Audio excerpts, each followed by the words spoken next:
Hey, y'all, it's your favorite Unc. Make sure you hit that subscribe button down below to Nightcap YouTube channel so you never miss a single live stream or video of myself, Ocho, and Gil. Remember, Nightcap doesn't happen without you. Make sure you hit that subscribe button. Thank you. Dolphins GM Chris Greer said the goal is to have Tua with the fans long term. Do you believe Ochocinco, Miami native, Liberty City, do you believe that's the right move long term for the Dolphins? I mean, there's no other choice. Now, if there were options that we could have for Tua, if there were options for us at the quarterback position, then it's a question. Is there a trade or something of some value somewhere else? But no, there's not. What Tua was able to do, he is worthy of an extension. The supporting cast that Tua has around him, they have matured together. They have chemistry, and I think they're gonna be all right. He is the future for the Dolphins right now. He's not Patrick Mahomes. He's not Josh Allen.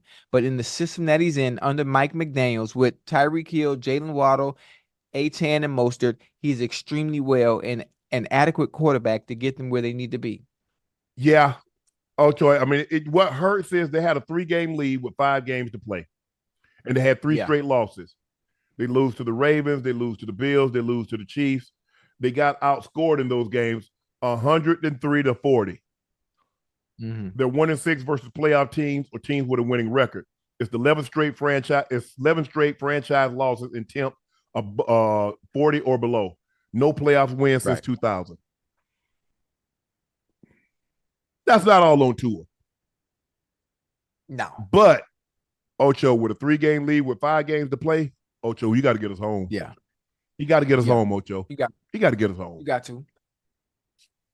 got to. But again, in those games you're talking about, that Bills game, that Chiefs game, listen, that Ravens game, you talk about making a motherfucker uncomfortable and have him running for his life.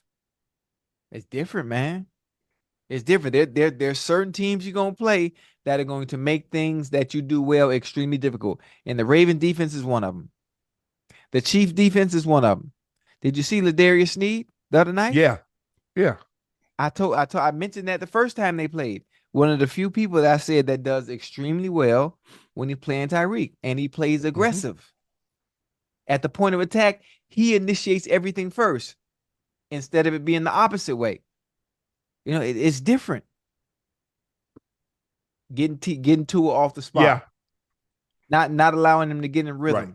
Just messing up everything. Yeah, I take away first read. You got to be careful. Like when they send Tyreek in motion and they expand, they're looking to try to get the ball to Tyreek deep. I think it was Duffy.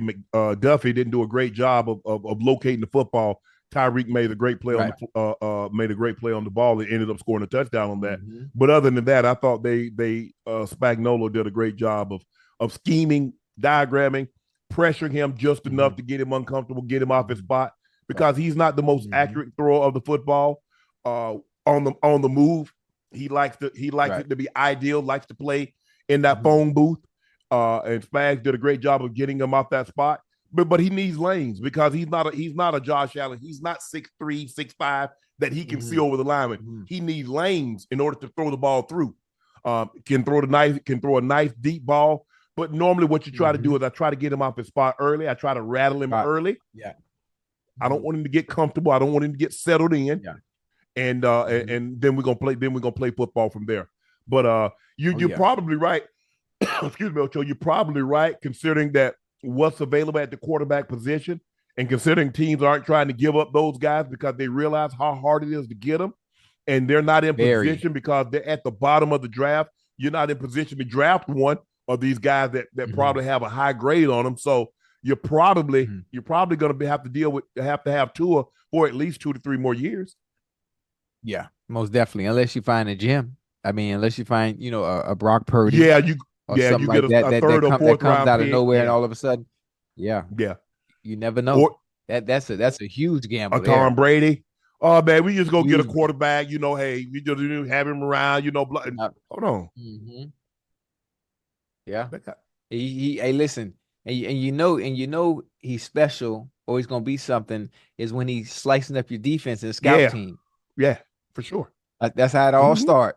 He's slicing up your defensive scout team, and then when the bright lights hit and he get the opportunity, hey, that Wally Pip story. Is it Wally That's it. Pip? Is that Yep. Wally? Oh yeah, you know the story. Somebody get hurt, but you never get your Mhm. job back. Yep. That's why you think the quarterbacks don't want the other guy to take a snap. Brady wasn't trying to. Once Brady got that job, he wasn't trying to let nobody. He didn't want Bill Belichick to see anybody else because he understood how he got the job. Peyton Manning was even taking kneel downs. The guys, hey, they're like, no, bro, Right. mm-mm. You better get your and scout team or something like that, but you're not gonna get no reps in the game, no meaningful reps. Mhm. Reps, right.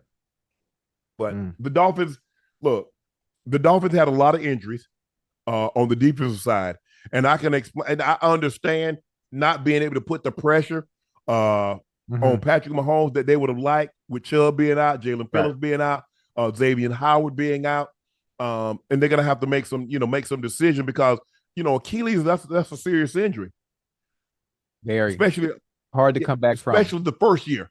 Because that first year is normally like that's the rehab year, Ocho. It's normally once you're 1 year removed. So you excuse me. The second year, now you're back to yourself.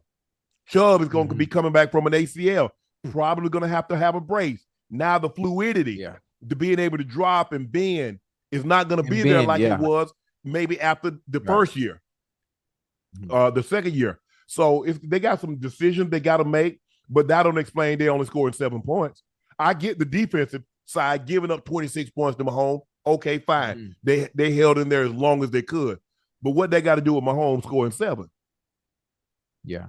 That's the same thing. Man, the Cowboys defense, you're absolutely right. The Cowboys defense sucked. But Dak was allowed to get 48 points too. The score at one point was 48-16. Like when the Packers score, Dak's allowed to score too. Yeah. This ain't no make it take it in basketball. When you growing up, we play make it take it. As long as I keep making it, I keep taking it. Oh, you score a touchdown, Ocho. What you got to do? Kick it off. So you got to answer. Okay. You got to answer. But I mean, listen, that Cowboy game, they was off rhythm, man, off the jump. Green Bay's offense was in rhythm. 6 of their first 7 possessions, they got touchdowns. Yeah. They got tubs. Yeah. Man, do you know how hard that is to do? Let alone in a playoff game. I'm talking about a regular season game. On the road at that. Yes.